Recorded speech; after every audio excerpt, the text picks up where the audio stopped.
Di saat rupiah tertekan, ringgit Malaysia justru menguat. Nah, ini menarik nih. Menarik. Dewas apa? Dewas nothing, Pak. Aduh, nothing itu semua nih. Pakai kopiah lu biar dikira soleh. Pakai kacamata biar dikira pinter. Pencitraan dulu. Ya, kalau cuman mau komparasi nih Pak, komparasi ekonomi, apalagi sebuah negara yang di garis bawain cuman aspeknya cuma satu, nilai tukar, aduh, dewas nothing Pak, sekali-kali jalan ya. Kalau gua keluarga saya, istri saya, KTP-nya aja lahirannya Malaysia. Mertua saya udah lama dari istri saya lahir, kurang lebih berarti udah 40 tahun lebih tinggal di Malaysia. Keluarga besarnya semuanya tinggal di Malaysia. Dan akhirnya tahun ini memutuskan untuk tinggal di Makassar kembali dan berbisnis di Makassar. Mertua saya, karena apa? Karena ekonomi di sana nggak lagi baik-baik saja. Mereka juga kalau belanja senengan belanja di Indonesia. Saya lebaran masih sering ngirim tuh baju dari Tanah Abang. Bajunya murah, bagus-bagus. Di sana modelnya cuma satu model, Pak. Kalau ngeliat baju-baju apa tuh namanya, baju-baju gamis di Malaysia tuh nggak banyak model kayak di Indonesia, nggak kreatif. Tapi kok Indonesia industri kreatif, Pak. Tekstilnya terutama tuh, pakaiannya tuh lebih kreatif, lebih bervariasi, makanya mereka seneng. Selain bervariasi, harganya juga murah, makanya mereka belanja. Yang mereka tahu apa, di Tanah Abang, padahal sih lebih murah, banyak yang lebih murah di Tanah Abang ya. Mereka belanja di Tanah Abang. Asal keluarga kesini pasti mintanya kemana? Ke Tanah Abang. Nyari apa? Nyari baju. Karena apa, lebih murah di sini Pak, kali-kali Pak. Aduh, komparasi dikit lah nih ya. Cari makan nasi kandar Pak, nasi kandar Pak, sama nasi padang kita Pak. Bayangin nasi kandar, nasi padang kita nih pakai ayam, nasi, sayuran, terus diaurin tuh kuahnya. Masih ada 10.000 Pak tempat saya. Kalau nggak percaya ayo main-main ke tempat saya yuk. Di Pasar Rebo, Jakarta Timur. Ya, besok kalau mau main tempat saya kasih tahu nasi padang 10.000 ada. Ke Malaysia nyari nasi kandar, satu lauk aja. Satu lauk sayur, kuah, nasi, ya. Satu lauk daging, ayam, ikan gitu ya. Protein, nasi sama sayur sama kuahnya tuh cari, Pak. Yang under 15.000 ada nggak? Kalau dikomparatifin sama padangnya Indonesia ya, nasi kandar tuh kira-kira nasi padangnya Indonesia lah gitu. Terus apalagi banyak Pak, mau yang sederhana nih Pak, produknya nih mau di sono mau di sini gitu ya. Milo ya, bandingin harga Milo tuh, pasti kalau istri saya pulang tuh, mertua segala macam keluarganya tuh datang, pasti yang diminta satu Milo tuh, oleh-oleh sana juga. Yang mau saya bicarain apa Pak, kalau mau komparasi bisnis gitu, komparasi ekonomi, apalagi skupnya udah negara, government gitu ya, ya sangat miskin lah kalau cuman satu aspek yang dibahas Pak.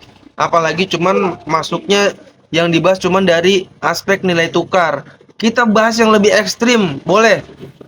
1 dolar dibandingkan dengan mata uangnya itu adalah 1,7 juta.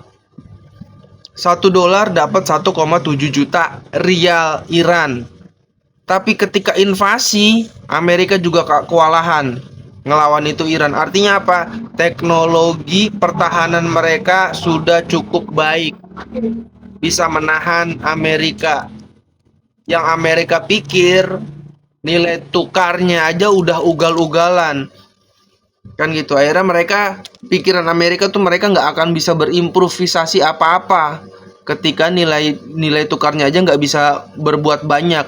Tapi apa, BBM-nya pun under 5.000, under 2.000, malah konon katanya cuma 500 perak.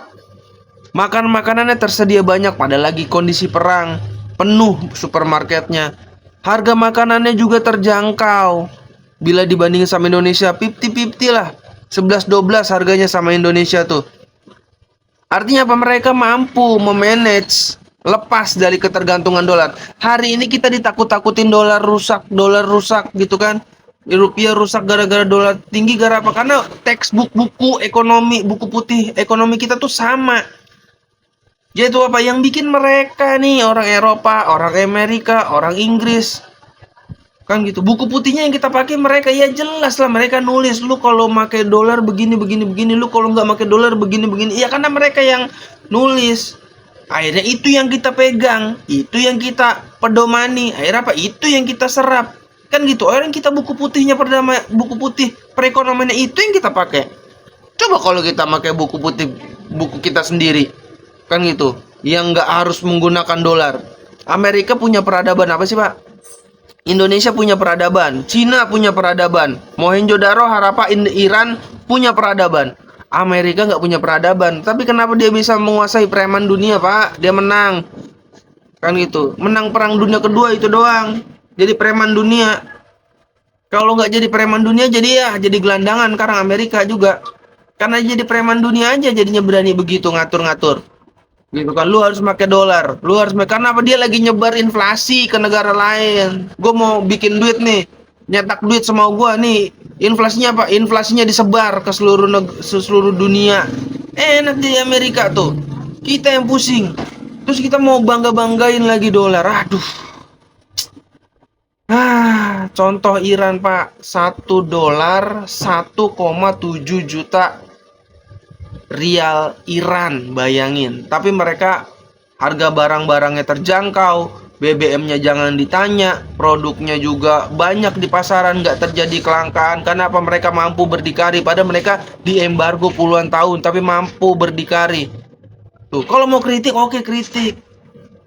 Kritik, kebijakan pemerintah kayak begini nih, kayak begini, MBG begini, oke. Tapi kalau udah masuk sampai punya statement ke depan Indonesia hancur, itu bukan kritik lagi. Itu bukan kritik lagi. Karena perekonomian sejatinya adalah bukan ilmu pasti. Kalau lu mau ngomongin sejarah, oke. Hari ini ke belakang, oke. Tapi kalau hari ini, bahkan semenit yang akan datang, lu based on ekonomi, sampah. Ya, karena ekonomi itu bukan ilmu pasti. Ekonomi itu politik. Ekonomi itu ilmu statistik. Statistik pasti enggak. Probabilitas. Ya. Ekonomi itu ilmu probabilitas. Berdasarkan sejarah, dirangkum dari kisah sejarah. Oh, nanti ke depannya kira-kira kayak begini nih. Cuman kan orang kadang-kadang nanti begini-begini. Mereka tuh kira-kiranya dihapus. Padahal yang akan datang menurut ekonomi itu nggak ada yang pasti. Kalau dibilang bakal balik ke 98, kalau ngeritik nih, oke. Kalau ngeritik, oke, pemerintahan gitu ya.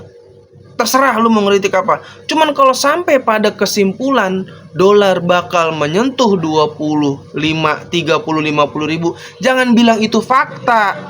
Ya, lu harus adil, harus berimbang dong. Jangan bilang itu fakta. Bilang itu dongeng. Bilang itu probabilitas. Kalau lu mau kelihatan intelek, probabilitas. Bilang itu fiksi, kan gitu. Bilang itu goal, bilang itu perspektif, oke. Tapi jangan bilang itu fakta. Jangan ada narasi, nanti kalau dolar begini-begini kita bakal menuju kehancuran, kita bakal 98. Tolol. Ekonomi itu dibangun atas dasar probabilitas. Kalau lu bilang hari ini ke belakang, oke. Tapi kalau sedetik, bahkan sedetik pun, dengan mengambil ilmu ekonomi, jangan pernah lu bilang pasti. Nggak ada yang pasti di ilmu ekonomi. Nggak ada yang pasti. Nggak ada tuh. Kunci orang kaya begini, sampah. Kunci sukses begini, sampah. Kunci menang di saham begini, sampah. Kunci baik di kripto begini, Ya namanya kunci itu kalau orang melakukan hal yang sama pasti berhasil. Karena penduduk kita aja orang ngomong nih, influencer ngomong, pakai saham terus ini begini. Diikutin semuanya nih, 250 juta, masa nggak ada yang satu sih yang gol? Giliran ada yang satu yang gol, iya tuh bener tuh gara-gara ngikutin dia. Tapi 99 orangnya itu dia nggak sebutin. Yang ngikutin cara dia persis tapi gagal. Gitu. Jadi jangan sekali-sekali bilang ekonomi itu ilmu pasti. Kan gitu. Kalau bilang probabilitas, oke. Kalau lu mau kritik, oke. Tapi kalau lu sampai pada statement bilang, dolar bakal menyentuh 50 ribu, terus lu bilang ini fakta, sampah. Closing statement yuk, sama-sama kita doa yang terbaik buat kita dan negeri ini, supaya negeri ini jauh lebih baik dari hari ini. Ingat, kegaduhan, pertengkaran cuma akan memperburuk keadaan dan itu tidak akan berbuah baik buat negeri ini.